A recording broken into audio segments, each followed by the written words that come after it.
Good afternoon. Again, we are reading Injiil Bible, Acts 21.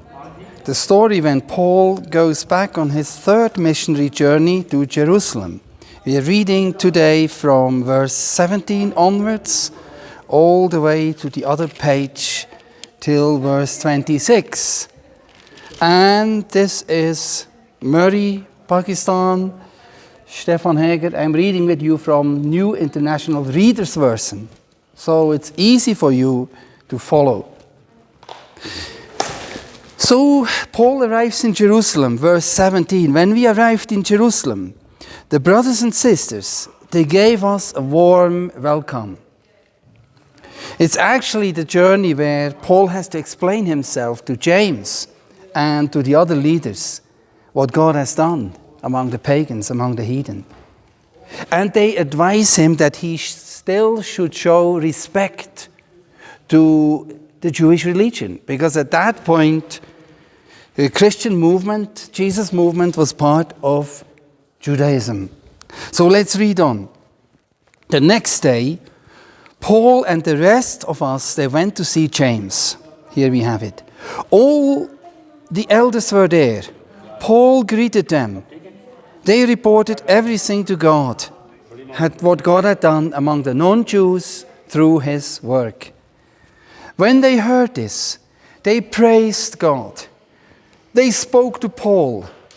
Brother, they said that, do you see that thousands of Jews has become believers? All of them try very hard to obey the law.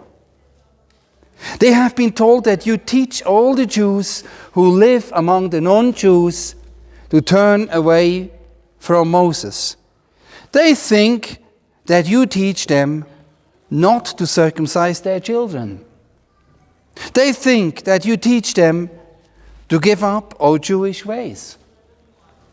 They think their own thing. So what should we do? They will certainly hear that you have come. So do what we tell you. They gave him a good advice. There are 4 men with us who have made a promise to God. Take them with you. Join them in the Jewish practice that makes people pure and clean.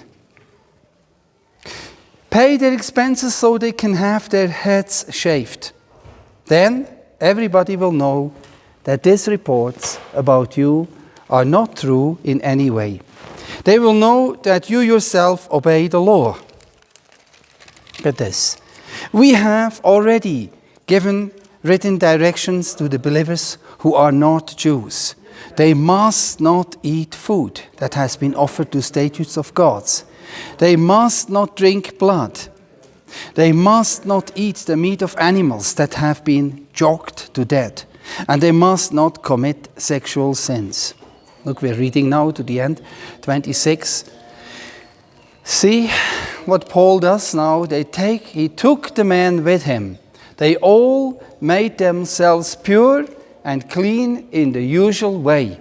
Then Paul went to the temple. There he reported the date when the days of cleansing would end. At that time, the proper offering would be made for each of them. And we will continue tomorrow when Paul is arrested.